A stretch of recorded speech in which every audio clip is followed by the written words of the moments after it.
it's a rare privilege here to introduce Moshe Arens, Professor Arens. Luckily, in the folder that you got when you walked in here, there's a nice biography, so I don't have to repeat any of that, but I'll just mention a few high points. He's an aeronautical engineer from MIT and Caltech, and apparently what he really likes doing is building aeroplanes, right? I mean, it's very funny. Here is a man who's been the Minister of Defense in three different occasions. He's been the Israeli ambassador to the United States. He's been the foreign minister. And he's been a figure on the top end of the Israeli political scene for goodness knows how many years, but when he was interviewed and asked about it, he said, well, I'm really not crazy about politics. So that to me is a big plus. I'm not crazy about politics either. So it's my great pleasure to introduce Moshe, but it's not my great pleasure. I have to tell you that the bloody speaker's not working, okay. So you're going to have to... All right, well, maybe I'll say a few words about what's in the headlines of our newspapers these past few days, and will continue to be in the coming days for sure. And that has to do with the attempt by the Palestinian Authority, headed by Mahmoud Abbas. Locally he's known as Abu Mazen, named after his son, I guess his name is Mazen, to get the UN to recognize a Palestinian state within what President Obama has been calling the 67 borders, which are actually the armistice lines that were signed in April of 1949 between the State of Israel and the State of Jordan, which invaded the area at the time. And some months ago, our present Defense Minister, Mr. Barak, whom I appointed as Chief of Staff, some people say they won't forgive me for that, but I remind them that I didn't appoint him to be Defense Minister, I just appointed him to be Chief of Staff, and that's not the same. In any case, he said some months ago that come September, Israel is going to be hit by a tsunami. And that was a very frequently used word at the time because of the tsunami that hit Japan. And people imagined that come September, Israel would be hit by something very similar and end up being devastated like northern Japan was after that great earthquake. And I told them then that come September we'll still be here, and come October we'll still be here, and in November we'll still be here, and we're not going to be looking like northern Japan. So here we are towards the end of September, and we're still here. But it's an event that has aroused considerable interest and even excitement and apprehension on the part of some. Discussions as to whether a state can be established by a resolution adopted at the United Nations, whether it's the General Assembly or whether it's the Security Council, or whether actually states come into being in quite different ways, as we in Israel know. Israel was not established by a UN resolution, although there was a UN resolution in November of 1947 dividing what was then Palestine into a Jewish and Arab state, but that's not what established the State of Israel. Certainly didn't establish an Arab state. The State of Israel was established by David Ben-Gurion declaring Israel's independence and the IDF defending Israel against the attack by surrounding armies. So whether a resolution is passed or not, and right now it sounds like there may not be a majority at the Security Council, where the motion presumably would seem a little more effective than a resolution passed at the General Assembly, where it would not be effective at all. Right now it looks like there may not be a majority in the Security Council for such a resolution, but nevertheless it brings to mind the whole question of negotiations with the Palestinians. So let me say a few words about that. In any agreement that Israel were to reach with the Palestinians that were to involve, as is demanded by them and many others as well, Israeli withdrawal from areas presently, or some areas presently under Israeli control in Judea and Samaria. For such an agreement, I believe that for Israel, and I think here I would speak really probably for all Israelis, there are two basic conditions.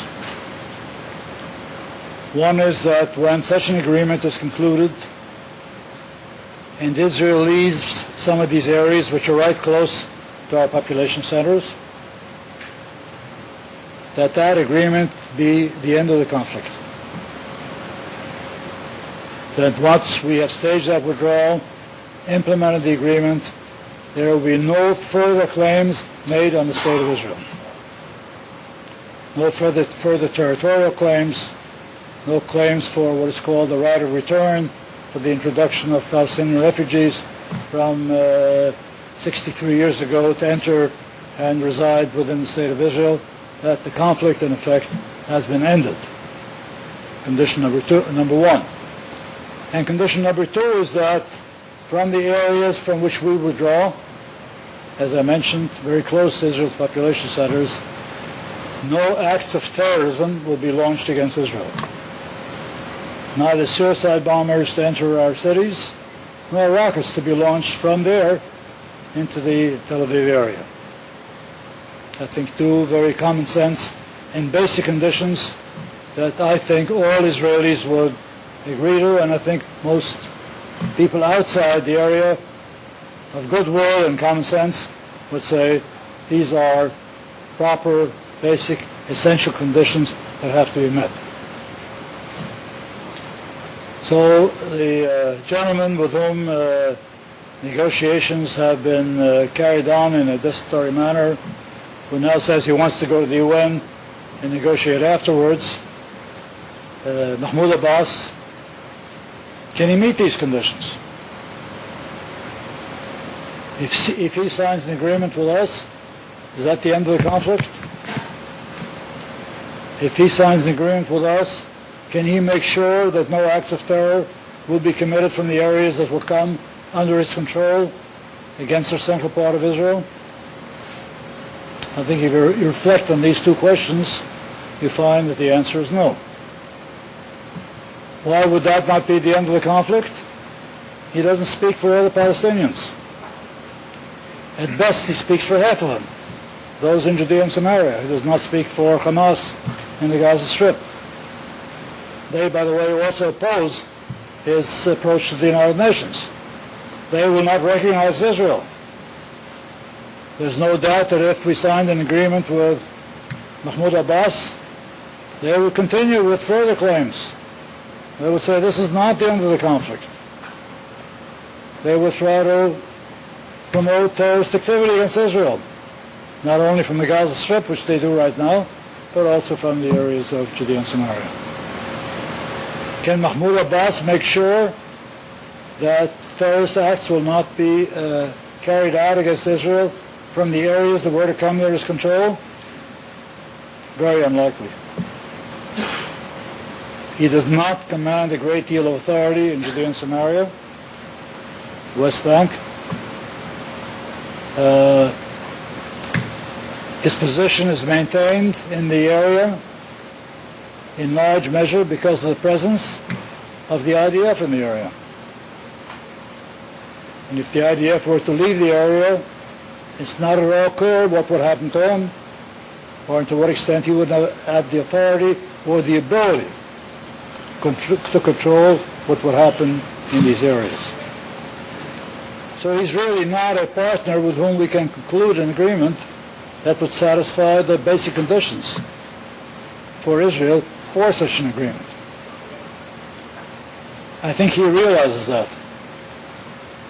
And I think that is the reason why he has not wanted to negotiate directly with our government. And I think that is what drove him to this almost desperate step of going to the United Nations and see if you could not get something out of them without having to sit opposite Israel's Prime Minister and reach an agreement that I think he knows he really cannot commit to and he knows he cannot implement. So it's really a rather absurd and unrealistic situation like the emperor's clothes, with somebody sooner or later getting up and saying, unfortunately, there is no partner for the agreement. Unfortunately, there is no man that could run a Palestinian state if it were to be established, and progress towards an arrangement in the area in the peace process would likely have to wait until such time as the Palestinians can get their house in order. Having said that, I thought that I would use the opportunity to point something out to you that maybe is not apparent to all our visitors from abroad, but I'm sure is quite clear to all Israelis. You know, Israel is the land of miracles. Many years ago, in the days of the Bible. That's the reason why we're here. But Israel is the land of miracles today as well. The very fact that the Jewish people have returned to their ancient homeland after 2,000 years, that's a miracle. And the fact that we have revived the Hebrew language after 2,000 years and made it our spoken language, that is a miracle. And the fact that we have been able to build armed forces that were capable of fighting back enemies far superior in numbers and in weaponry over and over again, that's something of a miracle. But there's one miracle in quotation marks, if you like, that has aroused my curiosity and concern as well, and that is that in the surveys that are published now year by year regarding the accomplishments of high school students, I think they're called the PISA scores, right? PISA. Israel does not do well. Israel does not do well. It's somewhere in the bottom half, if not in the bottom third. Way behind countries like Singapore and South Korea and Finland. Way behind. So here we are in this country with all these startups. Certainly the highest number of startups per capita of any country in the world, with all these very successful exits, of which you have been, I suppose, a participant. How do you explain the discrepancy between this great success, which continues, which I guess maybe is the reason that you're here, right? And the fact that Israeli students are doing so badly in their scores? Well, it's another miracle. And my explanation for it is that we have an educational institution in this country, in Israel, that is, in my opinion, the best educational institution in Israel, and maybe one of the best in the world, which doesn't enter into the PISA scores because it's Sahel, it's the Israel Defense Forces. So whatever our kids do not manage to learn in high school, they seem to learn during their during their 2 or 3 year service in the IDF, and for some it's really 4 and 5 years. And I think that when you do a survey of Israeli startups and high-tech success stories, you'll find that behind them, in almost all cases, not only are veterans of service in the IDF, but also people who will say, oh, that's what I mean. Thank you.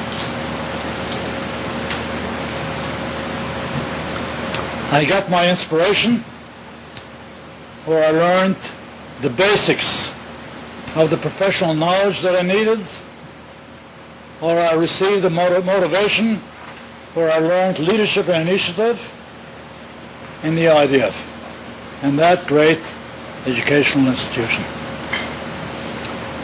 Some of you may know that I am a proponent of universal military service.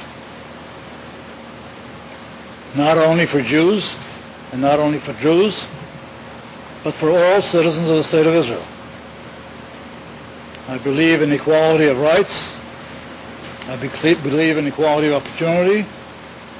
I also believe in equality of obligations. That all young people must bear their share of defending this country.